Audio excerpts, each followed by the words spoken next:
El tema tiene que ver con socorro, siervos en extinción.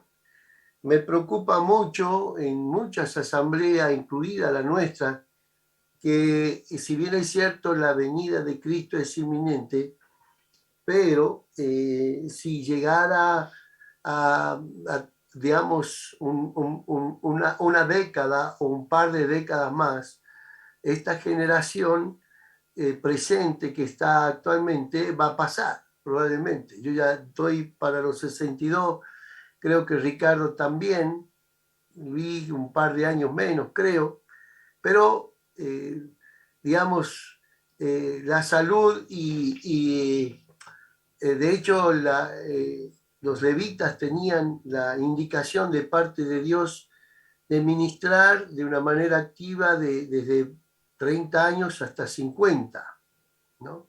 Por algo ha de ser. Y me preocupa mucho que hay una generación que sigue, que quizás se preparó o está preparada teológicamente, intelectualmente, pero no hay esa madurez que espera el Señor para poder desarrollar, ¿no? La encomendación de parte del Señor. Aquí Pablo escribe a la iglesia en Corinto, una iglesia muy especial. El Señor lo llevó allí en su segundo viaje misionero. Ustedes pueden leerlo en su casa.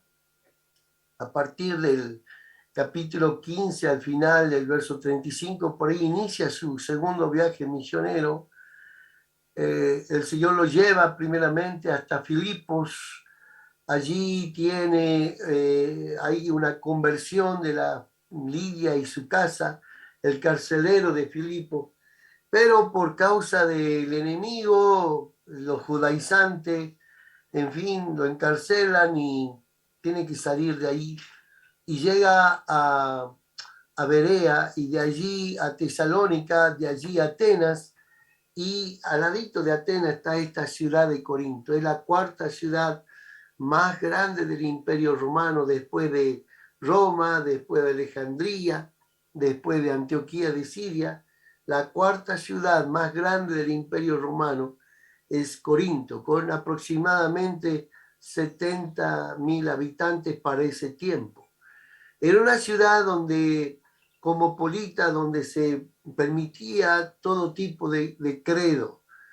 Hay por lo menos 12 templos que han encontrado en la arqueología. El más importante o el más concurrido era la diosa Afrodita, en la cual tenía 1.000 sacerdotisas que eran prostitutas, por las cuales hacían su servicio para adorar a esta diosa. Corinto tenía 2 puertos, comercialmente era muy rica, y muchas de las personas llegaban allí porque era como un pasaje entre los continentes de Asia y también de Europa, y con salida al mar Mediterráneo. Allí llega el apóstol Pablo, y a pesar de que cada vez que llegaba el apóstol iba a la sinagoga, predicaba el evangelio, personas creían en Cristo, pero siempre la característica era que los judaizantes se enojaban. Y una de las maneras o de las razones por qué se enojaban era porque Pablo decía no era necesario circuncidarse para recibir la salvación. Eso y otros motivos más le llevaban a los judaizantes a rechazar el evangelio que predicaba el apóstol Pablo, el evangelio de Jesucristo. Y entonces digamos, lo denunciaban con este eslogan de que estaba proclamando un anuncio que no servía al rey César, sino al rey Jesús, ¿no? Y entonces ahí lo encarcelaron también a Pablo, pero como en Corinto tenía libertad de culto, digamos así, vieron que esta no era una revuelta contra el emperador César, sino era un problema religioso, así que lo soltaron. Y Dios le dijo allí en Hechos 18, le dice a Pablo, quédate aquí, porque tengo mucho pueblo. Quizás esta sea la razón por la cual se radicó 1 año y medio allí en Corinto. Pero pasó allí, después de ese año y medio, surge el tercer viaje misionero y se queda allí en Efesios por un par de años, 2 o 3 años, y desde allí llega un grupo de personas y dice allí en 1 Corintios capítulo 1, el versículo 10, versículo 1, el versículo 10, porque he sido informado acerca de vosotros, hermanos míos, por lo de Cloé, que hay entre vosotros contienda. Esta familia de Cloé, digamos, llega al apóstol Pablo para pedir ayuda. La iglesia se encontró en una situación muy crítica y los 6 primeros capítulos tienen que ver con los pecados serios que tenía esta iglesia, y a partir del capítulo 7 en adelante respondiendo a ciertas preguntas interrogantes que necesitaba instrucción. Ahora, esta característica que va a marcar aquí, que vamos a ir notando, hay serias reprensiones porque esa era la iglesia. Pablo estuvo allí 1 año y medio, los ha afirmado en la palabra y ellos estaban muy enriquecidos. Y vamos allí a la primera placa, querido hermano, ese texto tan importante, tan lindo que ahí está pasando. Para mí es un placer, dice Pablo ahí en 2 Corintios 12:15, en esta versión Nueva Biblia al Día, para mí es un placer gastarme por entero y dar todo lo que tengo por el bien de ustedes. No importa que mientras más los ame, menos me amen ustedes. Esta característica de siervo se está extinguiendo. Y surge la pregunta, ¿también se está extinguiendo en la iglesia Levántate y Resplandece? ¿Por qué razón? La siguiente placa, hijito. No sé, Norberto, no es mi hijo, pero ¿cuál era la característica de los corintios? Bueno, en primer lugar, Pablo le da las cosas positivas que tenía esta iglesia, ¿no? Tenía conocimiento de la escritura. Dice allí en el versículo capítulo 1 de esta primera carta, el verso 5, te lo leo en esta versión, palabra de Dios para todos, porque por medio de él, Dios les ha dado toda una riqueza espiritual para hablar y para tener conocimiento.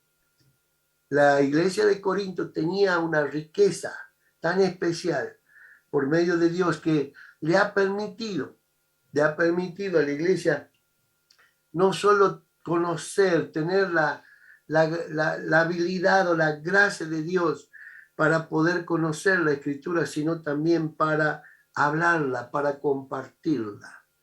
Eran personas que tenían conocimiento de la escritura, pero sin consagración. Ellos no vivían de acuerdo a la escritura. Por eso incluso había divisiones y entre otros pecados que se mencionan en esta primera carta. Entonces surge la pregunta, querido, ¿de qué te vale haber estudiado la Biblia en instituto bíblico o a pulmón, lo que fuera? ¿De qué vale quizás que Dios te haya dado ese privilegio de que te hayas capacitado si no hay consagración? Es imposible poder servir al Señor sin consagración. Es importante conocer la escritura, es importante capacitarse.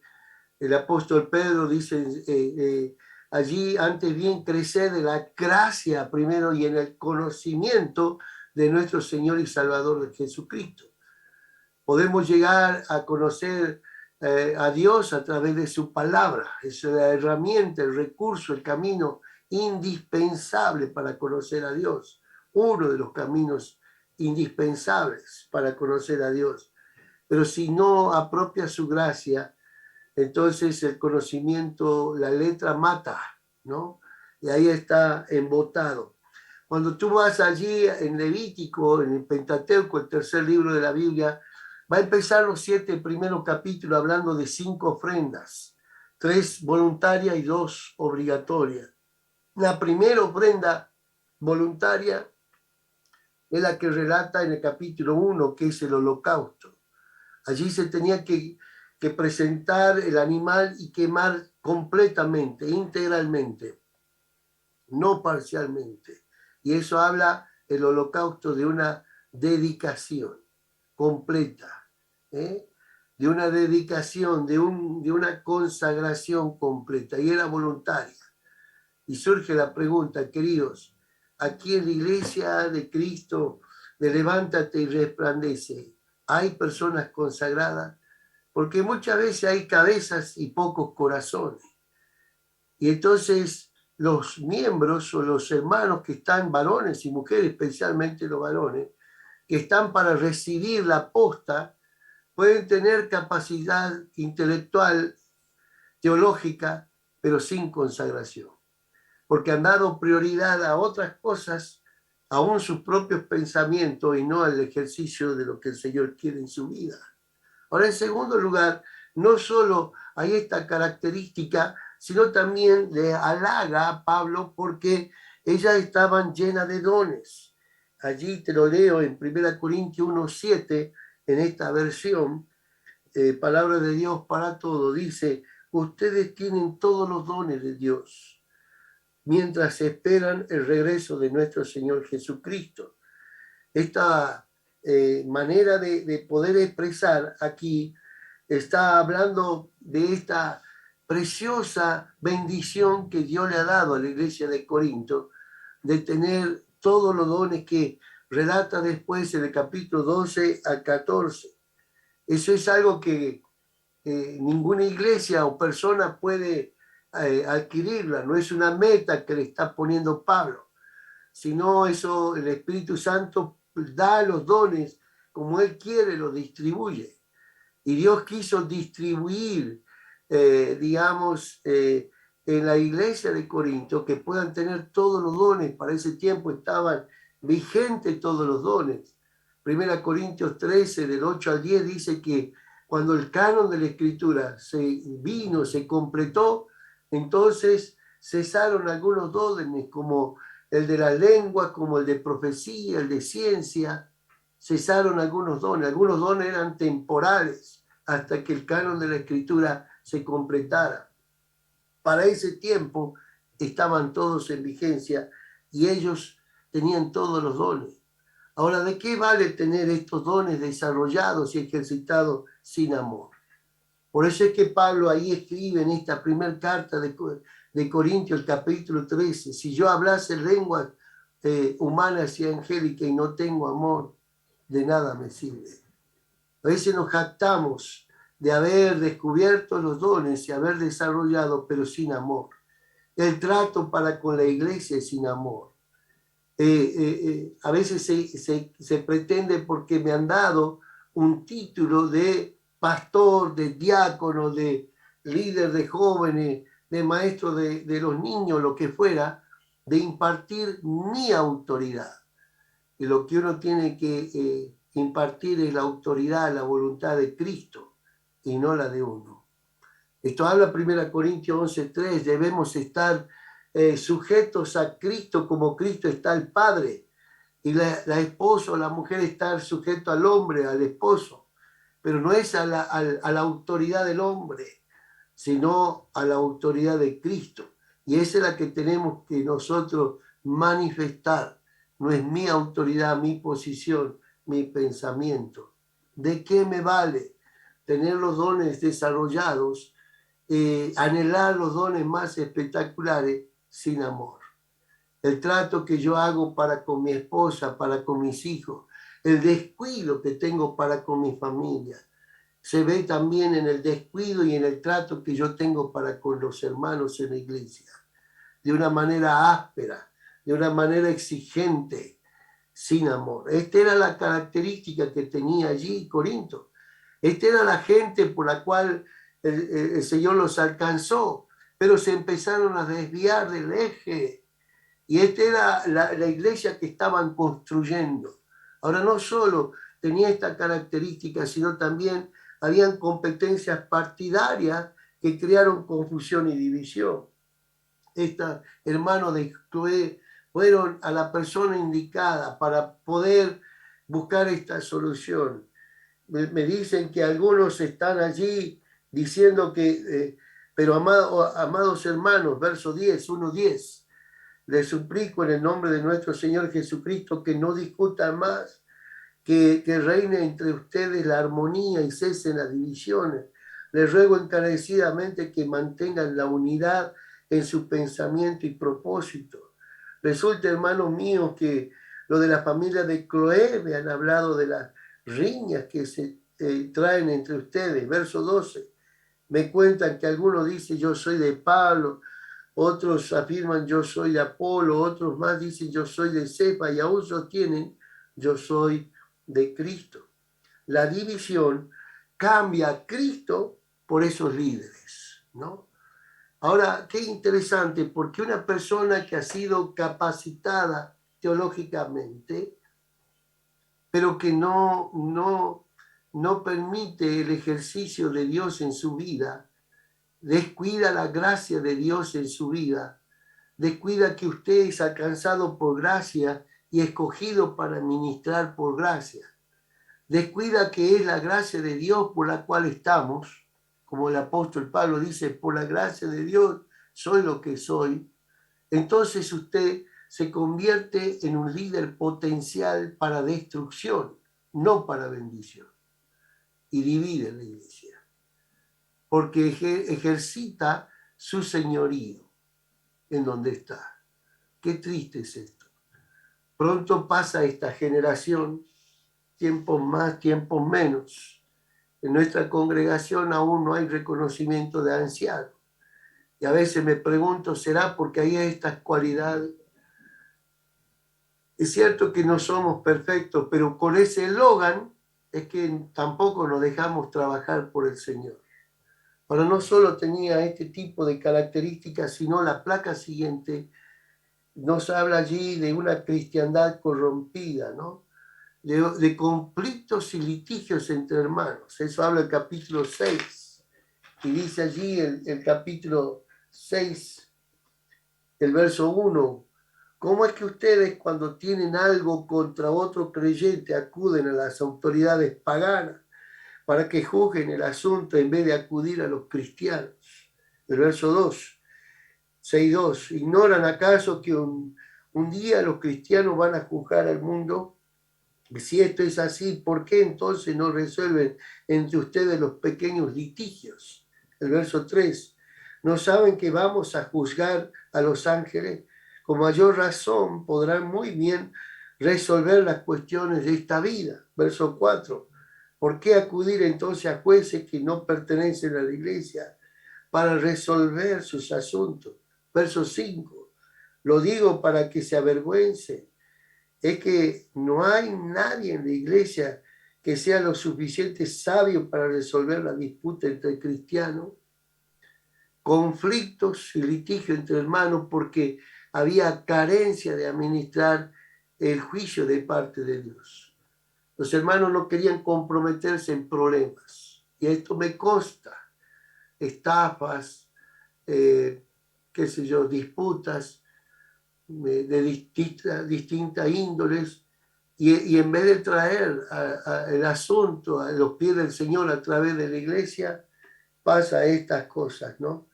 Los creyentes no deben demandarse en cortes seculares y la iglesia debe ayudar a arreglar sus conflictos con la sabiduría de Dios. Ahora, no solo eso, sino en quinto lugar, en quinto lugar puede ver usted la cristiandad corrompida con conductas inmorales. Ahí un poquito más atrás, en el capítulo 5, verso 1, dice, por ahí se dicen entre ustedes, hay un caso de inmoralidad sexual que ni aun los paganos lo cometen. Se dice que uno de ustedes tiene relaciones sexuales con la esposa de su padre, con su madrastra. Y aún así son orgullosos.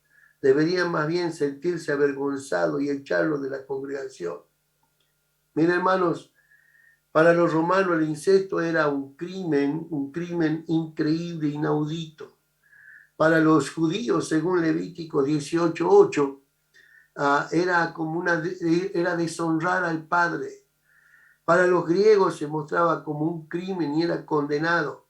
Aún peor, los creyentes de los corintios creían que el comportamiento de este miembro de su comunidad se podía perdonar por causa de su nueva libertad cristiana. Se sentían más allá de las normas morales que fueran judías o paganas. De ahí que el apóstol Pablo en el verso 2 dice: vosotros estáis envanecidos, están inflados. Usa este verbo para expresar la idea de la arrogancia que tienen, que los llevó al libertinaje. ¿Cuántos hay que están ministrando en fornicación, en adulterio? La palabra fornicación no solo significa el acto sexual indebido, digamos, el coito indebido, sino el acto sexual, la porneia en griego, abarca muchos ejercicios de la sexualidad indebida, incluye la pornografía. Y aún así está ministrando. Dios lo sabe. ¿En manos de quién va a quedar esos ministerios? Y entonces se oye hablar de muchas de estas cosas, pero muchas veces los padres no enseñan, no disciplinan a los hijos, y vamos a rendir cuenta. Muchas veces los padres tienen esta manera de vivir que deshonra a Dios y oculta, porque son cristianos caretas, y aún así quiere servir al Señor. Y ahí está Pablo mostrando esta situación en los Corintios.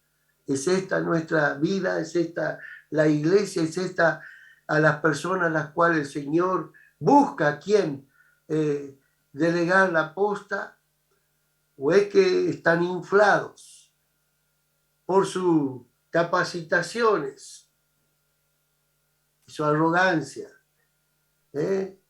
y que no permiten, digamos, el desarrollo de la santidad de Dios en nuestra vida. La permisividad es un problema típico en nuestro tiempo, así como lo era en las sociedades paganas. Pero tengo que seguir avanzando, y en el siguiente punto habla de celos de celos que provocan a contiendas y rebeldía.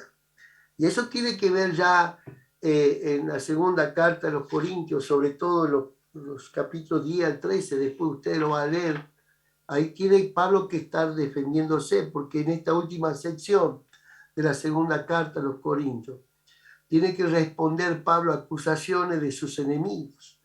Es que la iglesia de Corinto permitió que ingresaran obreros que eran falsos apóstoles y también falsos o malos obreros, en las cuales acusaban a Pablo de que no era un verdadero apóstol porque le faltaba las credenciales de la iglesia de Jerusalén.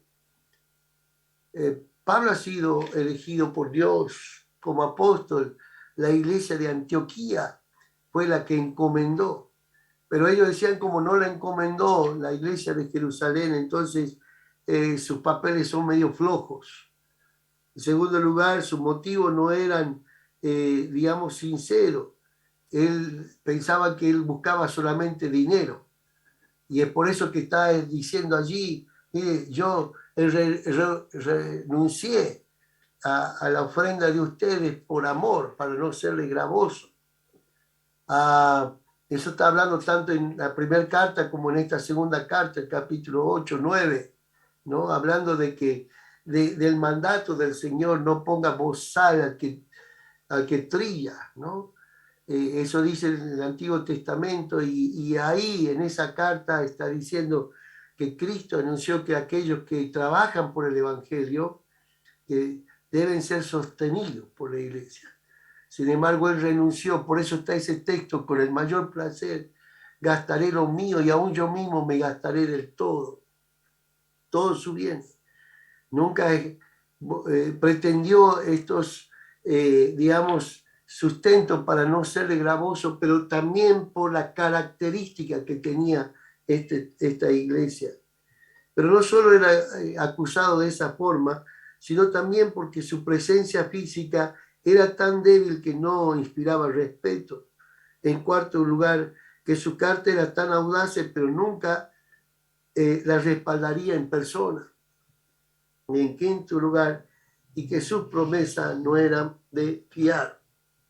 Ahora en esos últimos capítulos del día 13 de esta segunda carta, Pablo no estaba defendiéndose a sí mismo, sino defendiendo el oficio apostólico, porque la escritura, tenemos 13 epístolas que Pablo escribió como apóstol.